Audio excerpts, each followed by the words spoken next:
নমস্কাৰ, মোৰ নাম সুপ্ৰিয়া। মোৰ ইউটিউব চেনেলটো মোৰ প্ৰথম ভিডিঅ'। আজি মই আপোনালোকৰ আগত এনেকুৱা এটা বিষয় লৈ আহিছোঁ, যিটো এটা খুবেই কমন প্ৰব্লেম হৈ পৰে নতুনকৈ মাক দেউতাক হোৱাসকলৰ কাৰণে, বিশেষকৈ মাকসকলৰ কাৰণে। মই নিজেও মোৰ ছোৱালীজনীৰ ক্ষেত্ৰত ভুক্তভোগী। কি হয়, যেতিয়া বতৰটো সলনি হয় তেতিয়া বা ঠাণ্ডাৰ পৰা যেতিয়া গৰম আহে বা যেতিয়া গৰমৰ পৰা ঠাণ্ডা আহে, সৰু সৰু ল'ৰা ছোৱালীবিলাকৰ ডাঙৰ সমস্যা হৈছে যে নাক বন্ধ হৈ যায়, নাকৰ পৰা অনবৰতে পানী ওলাই থাকে, কাহ হৈ থাকে। তাৰপিছত ৰাতি যিসকলে ফিট কৰি থাকে, ব্ৰেষ্ট ফিট কৰি থাকে, সেইসকলে ফিট কৰিব নোৱাৰে, উশাহ ল'ব নোৱাৰে। তেতিয়া খুব এটা অসুবিধাৰ সৃষ্টি হয়। আমি যেতিয়া ডক্টৰৰ ওচৰলৈ নিনিয়াকৈ আমি কেনেকৈ ঘৰতেই ঠিক কৰিব পাৰোঁ, সেইটো সাধাৰণতে সকলো মাকেই বা সকলো পেৰেণ্টছে বিচাৰে, যাতে ঘৰতেই কিবা ঘৰুৱা ট্ৰিটমেণ্ট কৰি পেলাই অকণমান ভাল হৈ যায়। তেতিয়া আমি কি কৰোঁ, আগৰ পৰা আমি মানে অতীজৰ পৰাই চলি আহিছে বা এইটো বস্তু যে যেতিয়া নাক বন্ধ হৈ যায় তেতিয়া কি কৰে, আমাৰ সৰুতে মিঠাতেলত নহৰু ফুৰণ দি বা জনি ফুৰণ দি পেলাই আমাৰ পিঠি বুকুত ভালকৈ মালিচ কৰি দিয়া দেখা যায়। কিন্তু মোৰ ছোৱালীজনী, মই যিহেতু থাকোঁ নৰ্থ ইণ্ডিয়া, তেতিয়া মোৰ কি হয়, মোৰ ছোৱালীজনীৰ ইয়াত বতৰটোৰ লগত মিলিব নোৱাৰাৰ কাৰণে অনবৰতে ধৰক এইটো খুবেই এটা মানে অসুবিধা হৈ আছিলে যে তাই সদায় অনবৰতে কি হয়, নাক বন্ধ হৈ থাকে, ৰাতি শুবই নোৱাৰে, কাহ হৈ থাকে ধৰক। মানে তেতিয়া মোৰো মানে বহুত চিন্তা হৈ গৈছিল যে কি কৰিলেনো ভাল হ'ব, কাৰণ অনবৰতে ডক্টৰৰ ট্ৰিটমেণ্ট কৰিবলৈও অনবৰতে ভাল নালাগে।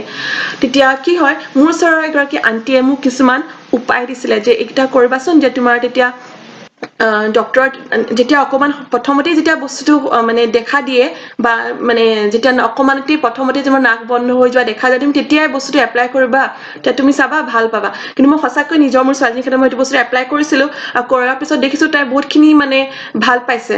তে মই সেইকেইটা বস্তুৰ কথাই মই আপোনালোকৰ আগত ক'ব ওলাইছোঁ।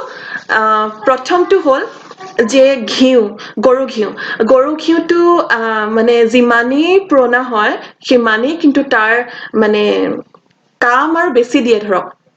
সেই গৰু ঘিউটো কি কৰিব লাগে, এটা সৰু মানে বাতিত বা সৰু অকণমানি পেন এখনত অকণমান গৰম কৰি পেলাই, কুহুমীয়া কৰি পেলাই ভালকে আপুনি আপোনাৰ বেবীটোৰ পিঠিত, বুকুত, ভৰিৰ তলত ভালকে মালিচ কৰি দিব। মালিচ কৰি পেলাই গৰম কাপোৰ পিন্ধাই দিব পাৰিব। তেতিয়া খুব মানে সহজতে মানে খুব কাম দিয়ে। বা ডিঙিৰ ধৰক এইটো পৰ্চনত ধৰক, এই জেগাটো ধৰক ভালকে আপুনি যদি ভালকে মালিচ কৰি দিয়ে, তেতিয়া খুব সোনকালে আৰাম পায়। গৰু ঘিউটোৰ কথা কৈছোঁ, যিটো মানে আমাৰ যিটো ঘৰত থাকে, পুৰণা গৰু ঘিউ বহুতৰ ঘৰত। এতিয়া পুৰণা গৰু ঘিউটো যদি লগাই চাব পাৰে এবাৰ, লগাই চালে দেখিব বহুতখিনি কাম দিয়ে। আৰু এটা মই উপায়ৰ কথা কৈছোঁ যে মোৰ বায়ে মোক সেইটো কৈছিলে। মোৰ ছোৱালীজনী যেতিয়া খুব মানে তাইৰ বুকুত কফ বহি গৈছিলে, তেতিয়া মোক সেই বাজনীয়ে মোক কৈছিলে যে আমলখিৰ ৰস, এক চামুচ আমলখিৰ ৰসত যদি তুমি আধা চামুচ মানে মৌ মিলাই পেলাই খুৱাব দিছিলে। মই তাইক খুৱাইছিলো, কিন্তু যেতিয়া খুৱাইছো সেইটো বহুত কাম দিছে।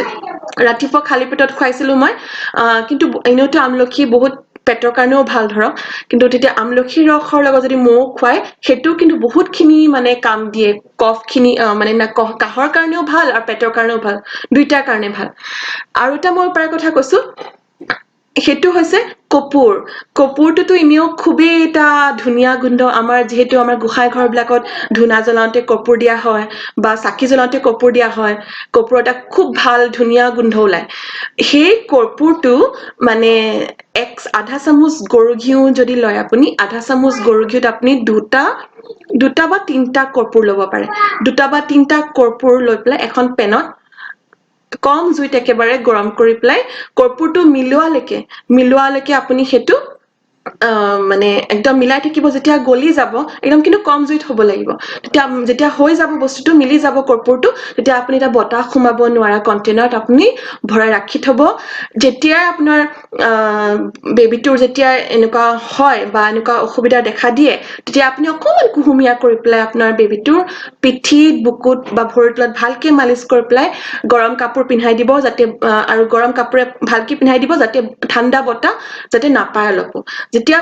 কিন্তু খুব কাম দিয়ে। মই ছোৱালীজনীৰ ক্ষেত্ৰতো মই কৰিছিলো। ৰাতি তাইক মই যিহেতু দিনত কৰা নাছিলো, কাৰণ তাই দিনত খুব কম শুৱে, তেতিয়া ধৰক গৰম কাপোৰ পিন্ধালেও কিজানি অকমান বতাহ পাব পাৰে গতিকে মই সেইটো কৰিছিলো ৰাতি শুবৰ সময়ত এপ্লাই কৰিছিলো তাইৰ গাত কিন্তু তাই সেইটো বস্তু কিন্তু খুব কাম দিছিলে এইকেইটা হ'ল আৰু এটা বস্তু কৰিব পাৰে মোক ডক্টৰে সেইটো মোক কৈছিলে হিউমিডিফায়াৰৰ কথা কৈছো হিউমিডিফায়াৰটো যদি আপুনি ৰুমত আপুনি লগাই থৈ দিয়ে ৰাতি তেতিয়া কিন্তু মানে বেবী বিলাকৰ ৰাতি যদি নাক জিভ যিসকলৰ বন্ধ হৈ থাকে সেইসকলৰ কিন্তু খুবেই এটা মানে কাম দিয়ে নাকটো খুলি যায় মানে খুব ভালকে তাহাঁতি শুব পাৰে তেতিয়া আৰু এটা কথা কৈছিলো এইটো হৈছে চিটোপ্লাডি এইটো চাওক ভালকে এইটো চিটোপ্লাডি হয় এইটো চিটোপ্লাডিটো ইয়াত ভিডিঅ'টোত ভালকে আহিছে নে মই বুজিব পৰা নাই চিটোপ্লাডি এইটো সাধাৰণতে পতঞ্জলিৰ যিখন দোকান হয় তাত আপুনি পোৱা যাব চিটোপ্লাডিখন পোৱা যায় চিটোপ্লাডিটো এইটো সাধাৰণতে 2 বছৰৰ যিসকল ওপৰৰ বেবী হয় তাহাঁতকহে আচলতে খাবলৈ দিয়ে তাৰ তলৰ বেবী সাধাৰণতে খাবলৈ নিদিয়ে চিটোপ্লাডি আধা চামুচ চিটোপ্লাডি দি পেলাই অকমান মৌ মিলাই পেলাই ভালকে মিলাই যাতে আমি যেনেকে আটা খনৰ নিচিনাকে ভালকে সানি পেলাই সৰু সৰু গুটি কৰি পেলাই যাতে মৰ্টনৰ নিচিনাকে মানে অকণ জ্বলা হয় কিন্তু খাবলৈ অকণ কিন্তু সৰু সৰু অকমানি মৰ্টনৰ নিচিনাকে যদি আপুনি বইল কৰি তাহাঁতক যদি শিশুসকলক খুৱায় দিনে 2 বাৰ খোৱালে হয় এসপ্তাহ মান খোৱালে কিন্তু তাতকে বেছি খুৱাবলৈ নিদিয়ে দিনে 2 বাৰ যদি খুৱাই পেলাই মই কিন্তু চাইছো মোৰ ছোৱালীজনীৰ ক্ষেত্ৰত খুব অকমান জ্বলা কাৰণে খাবলৈ বেয়া পায় কিন্তু লগে লগে কিবা এটা ধৰক মিঠা অকমান কিবা এটা দি পানী বা গৰম পানী বা খুৱাই দিওঁ তেতিয়া কিন্তু তাই খাই দিয়ে খুব ভালকে সেইটো কৰো সেইটো কৰাৰ পিছত কিন্তু খুব কাম দিয়ে সেইকেইটা হ'ল আৰু এটা উপায় আছিলে মোৰ ওচৰৰ এগৰাকী আইতাই কৈছিলে মই সেইটোও কৰিছিলো মই সেইটো আপোনালোকৰ আগত শ্বেয়াৰ কৰিছো সেই একেই ইয়াৰ মানুহবিলাকে বেছি আচলতে আমি যেনেকে মিঠাতেল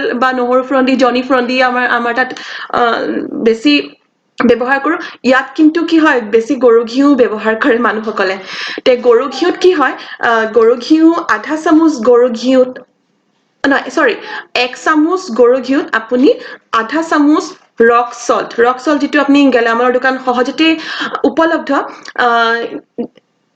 আধা চামুচ 1 চামুচ আপুনি গৰু ঘিউ দিলে এখন সৰু পেনত 1 চামুচ গৰু ঘিউ দি পেলাই আপুনি আধা চামুচ ৰক সল্ট দিলে দি পেলাই একদম কম জুইত আপুনি মিলাই পেলাই যেতিয়া বস্তু ঠাণ্ডা হ'ল অকমান যেতিয়া কুহুমীয়া হ'ল আপোনাৰ বেবিটোৰ পিঠিত বুকুত আৰু ভৰিৰ তলত ভালকে মালিচ কৰি দিব মালিচ কৰি পেলাই সেই একে পদ্ধতিৰে গৰম কাপোৰ পিন্ধাই দিব যাতে ঠাণ্ডা অকণো নাপায় তেতিয়া গৰম কাপোৰ পিন্ধাই দিলে কি হয় তেতিয়া ধৰক গৰম দিনত ধৰক গৰম কাপোৰ নিপিন্ধালেও আপুনি যেতিয়া এচি যদি চলাইছে এচিৰ বতাহৰ পৰা দূৰত ৰাখিব তেতিয়া অকণ গৰম ফেনটোতো চবেই চলাব কিন্তু একদম ঠাণ্ডা মানে এচিৰ নিচিনা জেগাত লৈ নাযাব তেতিয়া কাপোৰ পিন্ধাই পেলাই যেতিয়া ভালকে মানে বতাহ সোমাব নোৱাৰা মানে কাপোৰ অকমান দীঘল হাতৰ কাপোৰ চাপোৰ পিন্ধাই দিব যাতে ঠাণ্ডাটো তাহাঁতৰ গাত নাযায় বস্তুটোৱে সোনকালে কাম কৰে সেইকেইটা আছিলে মোৰ ঘৰুৱা উপায় যদি আপোনালোকৰ মই নিজৰ ছোৱালীৰ ক্ষেত্ৰত এইটো মই এপ্লাই কৰিছো কৰি পেলাই তাই কিন্তু বহুতখিনি ভাল পাইছে আপুনিও যদি আপোনাৰ বেবীৰ কাৰণে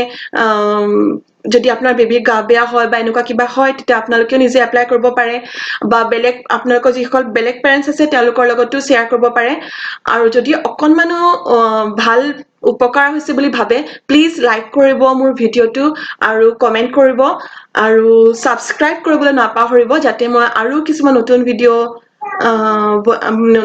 নতুন বিষয়বস্তু লৈ আপোনালোকৰ আগত আনিব পাৰো থ্যাংক ইউ সো মাচ